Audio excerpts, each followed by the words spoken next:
শীতের শুরুতে বাবার বাড়িতে যাওয়া না হলেও একদম শীতের শেষের দিকে গিয়ে ঘুরে আসা হয়েছে।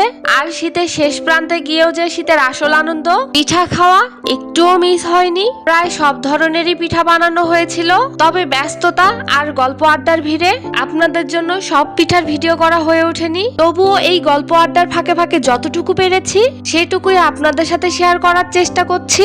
শীতের পিঠা খেতে যতটা ভালো লাগে তার থেকে অনেক বেশি ভালো লাগে যখন ঘরের বড় ছোট সবাই মিলে একসাথে বসে পিঠা বানানো শুরু করে। রাত জেগে পিঠা বানাতে বানাতে চলে কত গল্প, কত হাসি, কত খুনসুটি। আর সব থেকে আরো বেশি ভালো লাগে বাচ্চারা যখন তাদের ছোট ছোট আনাড়ি হাতে কত যত্ন করে পিঠা বানায়। এগুলো দেখলেই মনটা ভরে যায়। তাদের সেই চেষ্টা আর উচ্ছ্বাসই পুরো আয়োজনটাকে আরো সুন্দর করে তোলে। সবচেয়ে মজার বিষয় হলো সবাই মিলে মাটির চুলার চারপাশে ঘিরে বসে পিঠা বানানোর দৃশ্যটা উপভোগ করা। এই আনন্দের জন্য আমাদের বাসায় শুধুমাত্র পিঠা বানানোর জন্য আলাদা একটা মাটির চুলার ঘর আছে, যেটা শীতে আমাদের সব থেকে প্রিয় জায়গা হয়ে ওঠে। উট পিঠা, মুঠো পিঠা, সামাই পিঠা, দুধ পুলি পিঠা, দুধ চিতই পিঠা, এই পিঠাগুলো ছাড়া যেন শীতের পিঠার আসরই জমে না। এই কয়েকটা পিঠা থাকলেই শীতের আড্ডা হয়ে ওঠে আরো প্রাণবন্ত, আরো আপন আর স্মৃতিতে ভরা একখানা সুন্দর সময়।